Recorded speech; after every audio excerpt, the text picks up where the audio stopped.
दिल्ली की भीड़ और शोर के बीच एक 17 साल का लड़का रहता था, राहुल। बाहर की दुनिया जितनी तेज थी, उसकी अपनी दुनिया उससे कहीं ज़्यादा भाग रही थी।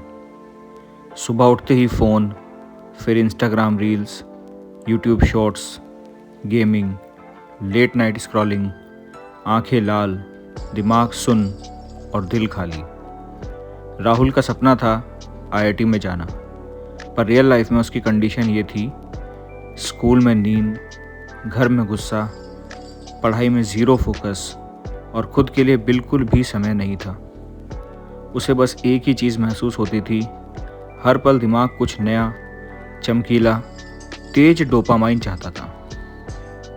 एक शाम पापा चिल्ला रहे थे, फिर टेस्ट में कम मार्क्स, क्या करना चाहता है तू अपने साथ? राहुल बस चुप था। चिल्लाहट से ज़्यादा उसे इंतज़ार था व्हाट्सएप नोटिफिकेशन और गेम के नेक्स्ट रिवॉर्ड का। रात को सोने लगा, मगर नींद कहाँ, स्क्रॉलिंग का नशा लगा रहा। धीरे धीरे उसकी दुनिया सिकुड़ गई थी। दोस्तों से कम बातचीत, बाहर खेलने का नाम नहीं। दिमाग हर काम को बोरिंग मानने लगा और स्क्रीन के अलावा जीवन में कोई खुशी नहीं रही। उसे लगता मेरे साथ कुछ गलत है, मैं चाहकर भी कंसंट्रेट नहीं कर पा रहा। लेकिन असल वजह उसे नहीं पता थी। उसका दिमाग डोपामाइन की ओवरडोज से जकड़ चुका था।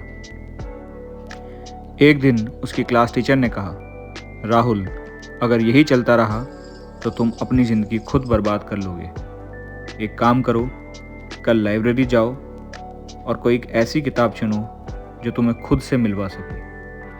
अगले दिन राहुल लाइब्रेरी में धूल से ढकी एक किताब को इशू कराता है, dopamine detox, control your brain, control your life.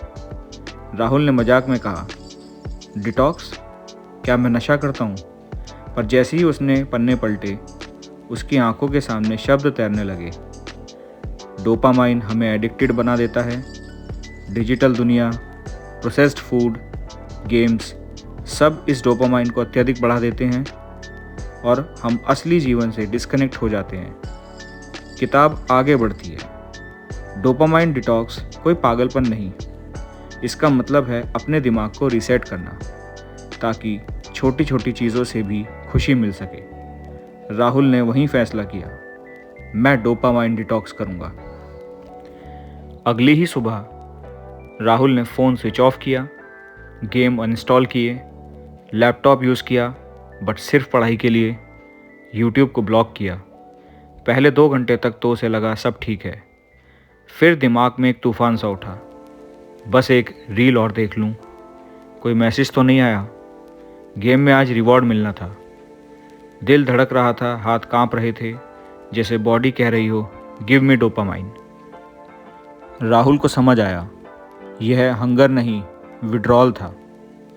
उसने किताब में लिखा एक प्रिंसिपल याद किया, क्रेविंग बोलने लगे तो कुछ रियल करो, वॉक, राइट, ब्रीथ। वह घर की छत पर चला गया, हवा में खड़ा हुआ, लंबी सांसें ली। पहली बार उसे लगा शोर कम हो रहा है। डिटॉक्स का तीसरा दिन। पढ़ाई अब भी कठिन थी, मगर दिमाग अब पहले जैसा नहीं भाग रहा था। उसे समझ आया, बोरियत दुश्मन नहीं, हीलिंग है। वह नोटबुक में लिखने लगा, डे प्लान्स, गोल्स, सबसे कठिन कॉन्सेप्ट। धीरे धीरे पढ़ाई के पन्ने खुलने लगे। डोपामाइन स्पाइक के बिना वर्क करना मुश्किल था, पर हर घंटे के अंत में एक अजीब सी संतुष्टि महसूस होती। कुछ दिनों बाद राहुल ने नोटिस किया, खाना अब ज़्यादा स्वादिष्ट लग रहा है, पंछियों की आवाज़ सुनाई देती है, माँ की बातें दिल में उतरती हैं। पहले वह बस नोटिफिकेशन सुनता था, अब जीवन सुन रहा था। शाम को वह पार्क गया, 4 साल बाद गली क्रिकेट खेला, हंसी, दौड़, पसीना, सब नेचुरल था। किताब सही कहती थी, धीरे धीरे डोपामाइन का बेसलाइन नॉर्मल होने लगता है। 1 सप्ताह बाद राहुल का दिमाग क्लियर होने लगा। अब पढ़ाई बस 20 मिनट नहीं, 2 घंटे तक चल रही थी। कॉन्सेप्ट समझ आने लगे। उसने पहली बार फिजिक्स न्यूमेरिकल्स खुद सॉल्व किए। उसे समझ आ गया, that discipline is not punishment, discipline is freedom. अब रिवॉर्ड्स रील्स नहीं, रिवॉर्ड प्रोग्रेस थी। 1 महीने बाद क्लास टेस्ट हुआ, रिजल्ट 92 आउट ऑफ 100। शिक्षक बोले, यह असली राहुल है जो अपने दिमाग का मालिक है। माता पिता ने उसे गले लगाया और उसने खुद को भी, क्योंकि उसे पता था ये जर्नी शुरू हुई है, ख़त्म नहीं।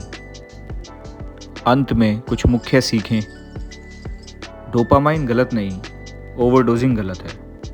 फ़ोन, गेम्स और रील्स को वक्त देना ठीक है, लेकिन कंट्रोल में। असली खुशी इंक्रीमेंटल प्रोग्रेस में है। बोरियत असफलता नहीं, दिमाग का हीलिंग मोड है। जब डिस्ट्रैक्शंस मरते हैं तब ड्रीम्स जीते हैं। राहुल ने अब फ़ोन से दोस्ती की है, गुलामी नहीं। डोपामाइन डिटॉक्स ने हमें सिखाया, सच्ची खुशी स्क्रीन पर नहीं, अपने भीतर पनपती है। धन्यवाद।